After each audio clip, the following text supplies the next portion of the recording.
الله أكبر.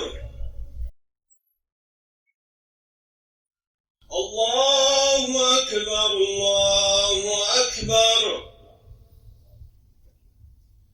أشهد أن لا إله إلا الله. أشهد أن لا إله إلا الله. أشهد أن محمدا رسول الله. أشهد أن محمدا رسول الله. حي على الصلاة.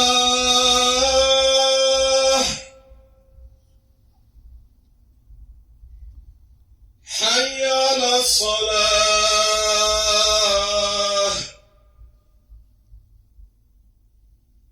حي على الفلاح.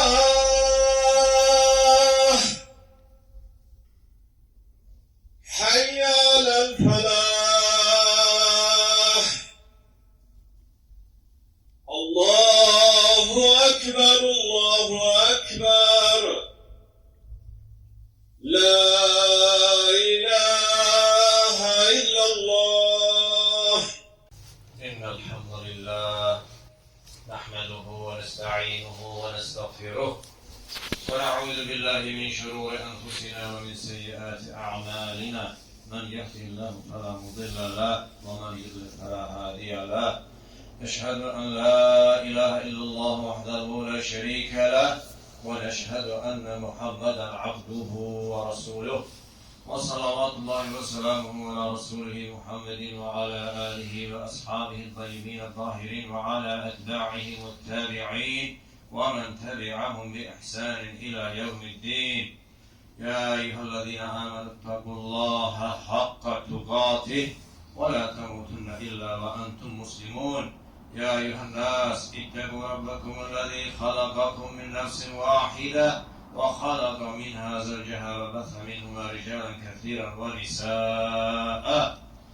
أيها الناس، قال الله تبارك وتعالى في كتابه الكريم: أعوذ بالله من الشيطان الرجيم. بسم الله الرحمن الرحيم. يا أيها الذين آمنوا إن تنصروا الله ينصركم ويثبت أقدامكم. Sadakallahul azim. Bugünkü cümle hutbemizin mevzusu 8 Noyabr Zafer Günü hakkında olacaktır.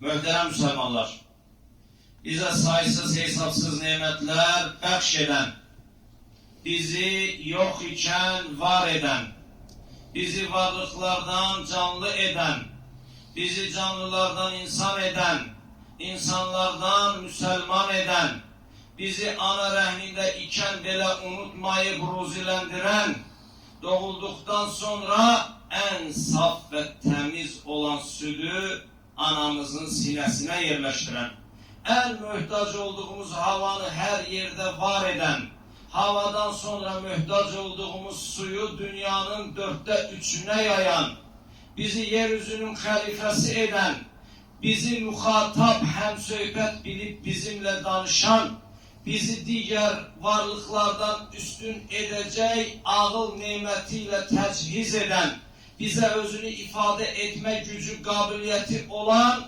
beyan hissi veren, güneşi başımızın üzerinde bizim için soba ve lampa eden, ulduzları bizim için yol gösteren kompas, ay ise vaxtları gösteren kalendar eden, semanı başımızın üzerinde direksiz bizi koruyan tavan, yeryüzünü ise üzerinde rahat ve tehlikesiz gezeceğimiz beşik eden, yerin altını böyle nimetleriyle dolduran, bahar mevsimini nimetlerini bize çattıran, vagon eden, yerin üzerinde ne varsa, cansızıyla, bitkisiyle, hayvanıyla, uçanıyla, kaçanıyla, üzüleniyle, sürüneniyle bizim hizmetimize takdim eden, kiçik mədəmizin ihtiyacını nəzərə alıb yeryüzünü süfrə haline getiren, bizi saçlıqda bizi acıdan arının əli ilə bizə ən şəfalı və dadlı balı yedizdirən, əlsiz böcək olan barama qurdunun əli ilə bizə ipəyi geyindirin. Bizi zahiri və xarici orqanlarla təchiz edib, göz verdikdən sonra görəcəyimiz minlərlə xoş mənzərə, qulaq verdikdən sonra eşidəcəyimiz yüzlərlə xoş səda, ağız verdikdən sonra dadacağımız, ləzzət alacağımız yüzlərlə fərqli dad və nəhayət burun verdikdən sonra isə qoxulayacağımız yüzlərlə fərqli gözəl qoxular nəsib edən, tam 5 il əvvəl yatsaq da yuxumuza belə girməyəcək zəfəri bizə nəsib edən, zillətdən sonra izzət, çətinlikdən sonra asanlıq, utancdan sonra qürur və məğlubiyyətdən sonra isə qələbəni bizə yaşadan Rəbbimizə Azze və Cəlləyə sonsuz həm səna, övgü və tərif olsun.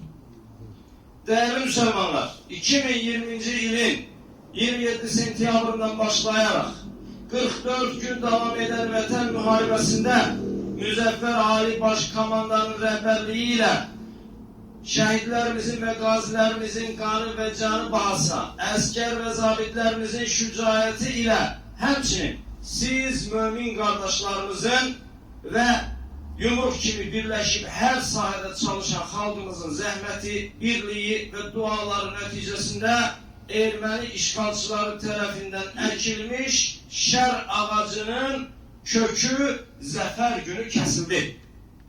Biz xəstə zehniyyətin məhsulu olan bu şər ağacını kəsməklə təkcə qonşu ölkələrimizə və İslam dünyasına yox, bütün xalqlara və bəşəriyyətə böyük bir xidmət göstərdik.